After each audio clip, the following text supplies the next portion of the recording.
পরিমাপ ও একক। Measurement and unit. পরিমাপ ও এককের প্রয়োজনীয়তা ব্যাখ্যা করতে পারবেন? মানে পরিমাপের প্রয়োজন কি, এখানে আমরা পরিমাপ কেন করব, কেন প্রয়োজনটা কি পরিমাপের?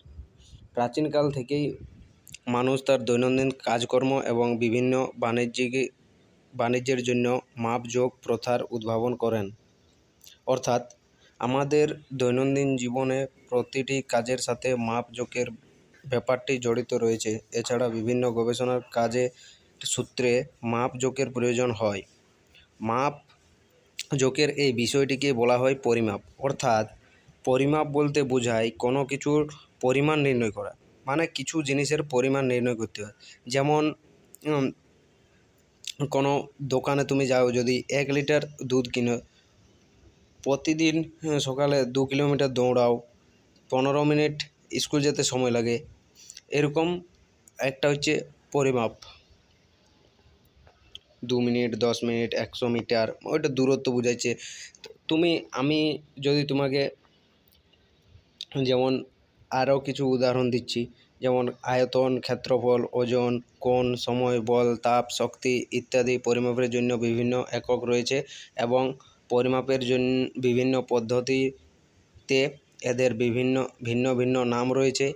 এই এককগুলো আবার পরস্পর সম্পর্কযুক্ত। সুতরাং যে আদর্শ পরিমাপের সাথে তুলনা করে ভৌত রাশিকে পরিমাপ করা হয় তাকে পরিমাপের একক বলা হয়।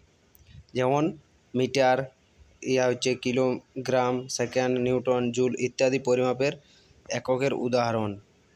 পরিমাপের এককের বলতে গেলে এখানে দুরকমভাবে একককে করা হয়। একটা হচ্ছে এসআই পদ্ধতিতে আর একটা হচ্ছে সিজিএস পদ্ধতিতে। তো আমরা এসআই পদ্ধতিতে আলোচনা করব। 1960 সালে একজন বিজ্ঞানী এটা দিয়েছিলেন। তোমরা এইটা দেখো। দৈর্ঘ্যের একক কি? মিটার। তো দৈর্ঘ্যের একক হচ্ছে মিটার।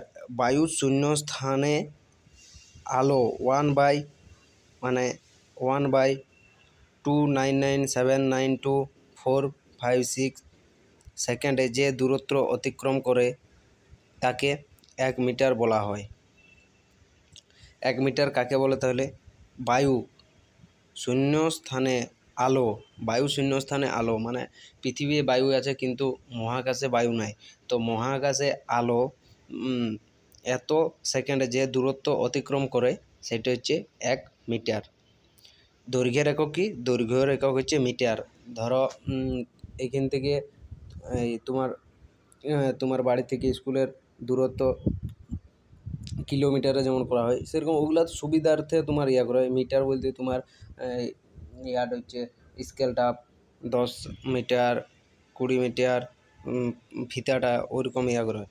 ভরের একক কি? কিলোগ্রাম। তোমার ওজন যেমন হচ্ছে তোমার 5 কিলোগ্রাম ওজন, 10 কিলোগ্রাম, 20 কিলোগ্রাম ওজন। তারপরে সময়ের একক সেকেন্ড। তাপমাত্রার একক হচ্ছে কেলভিন। তাপমাত্রার একক কেলভিন। তড়িৎ প্রবাহের একক হচ্ছে অ্যাম্পিয়ার। আর দীপন প্রবাহের একক হচ্ছে ক্যান্ডেলা। পদার্থের মোলের একক হচ্ছে, পদার্থের পরিমাণের একক হচ্ছে মোল। 1 মোল সমান কত? 1 মোল সমান কত? তোমরা কমেন্ট করো। 1 মোল সমান, এইখানে দেখো, মৌলের রাশি ও তাদের একক, মানে রাশিগুলোর প্রতীক চিহ্নটাও ইম্পর্ট্যান্ট আছে। আর এসআই পদ্ধতিতে উয়ার মানে কি এককে করা হয়, আর এই এককটার প্রতীক চিহ্ন, মানে দৈর্ঘ্য যেমন রাশিটার প্রতীক চিহ্ন সেরকম আছে, এককেরও ওরকম প্রতীক চিহ্ন আছে। যেমন দৈর্ঘ্য হচ্ছে লেন্থ, এর দৈর্ঘ্যের প্রতীক চিহ্ন হচ্ছে এল, আর এর একক হচ্ছে মিটার। মিটারের হচ্ছে এম। ভরের তেমন মাস, মানে এম। কিলোগ্রাম হচ্ছে এসআই একক, কিলোগ্রামকে কেজি দ্বারা প্রকাশ করা হয়। সময় মানে টাইম টি, এর একক হচ্ছে সেকেন্ড।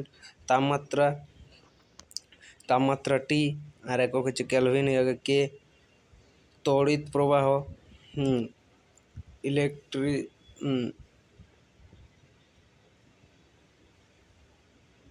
ইলেকট্রিক কারেন্ট আই দিয়ে, এর হচ্ছে অ্যাম্পিয়ার।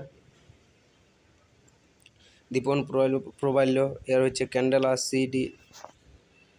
তারপরে হচ্ছে পদার্থের পরিমাপ হচ্ছে এন মোল। তারপর বাকি এগুলো আছে।